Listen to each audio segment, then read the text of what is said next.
Si vous êtes maniaque de la propreté, je ne vous conseille pas ce livre.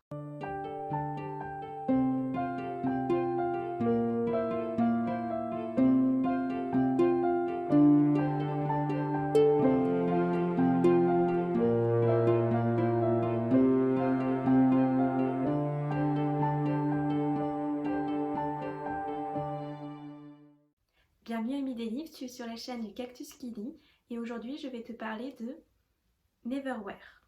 Neverwhere est un livre de fantaisie urbaine écrite par Neil Gaiman. Ça a d'abord été une série télé qu'il a ensuite adaptée en roman dans les années 90. Neverwhere, c'est l'histoire de Richard qui a une vie tout à fait banale, un appart, un travail de bureau, une fiancée, Jessica.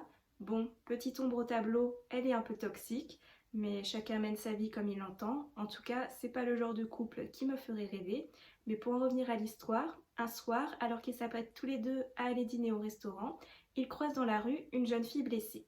Et pour une fois, Richard va aller à l'encontre de Jessica et va décider de porter secours à cette jeune fille. Cela fait, cet événement va bouleverser sa vie.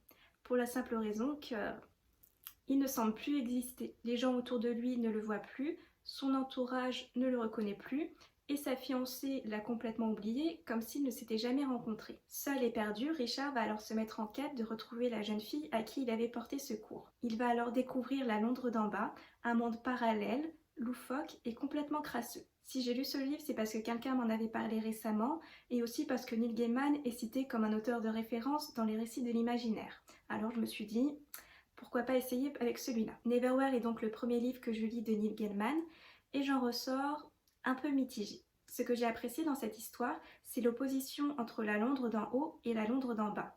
Un monde complètement banal contre un monde complètement loufoque et bizarre. Les habitants de la Londres d'en haut ne peuvent pas voir les habitants de la Londres d'en bas. Quand Richard devient invisible, il est obligé d'insister pour réussir à se faire voir brièvement. On a là dans ce livre un peu un parallèle avec notre monde par rapport aux sans domicile fixe. Ils sont présents, mais on ne les voit pas forcément ou les gens n'ont pas vraiment envie de les voir. Donc ce qui m'a le plus plu dans cette histoire, c'est l'univers de la Londres d'en bas. On ne va pas se cacher qu'entre les égouts et le métro, c'est un monde assez crade et dérangeant. À chaque fois que je découvrais un nouveau truc, je me disais « Ah, c'est quand même assez dégueu ». J'ai eu un peu de mal à m'habituer au début à certaines coutumes de certains personnages, mais après je me suis dit c'est ce qui fait le sel du récit. Un univers loufoque où s'il y en a qui mâchouillent des rats ou des insectes, d'autres boivent du coca dans des coupes en argent serties de saphir.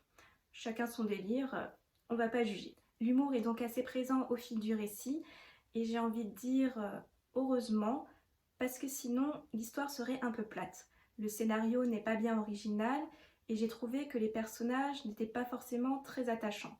Ils sont originaux mais pas très attachants. Je n'ai pas été investie émotionnellement envers les personnages.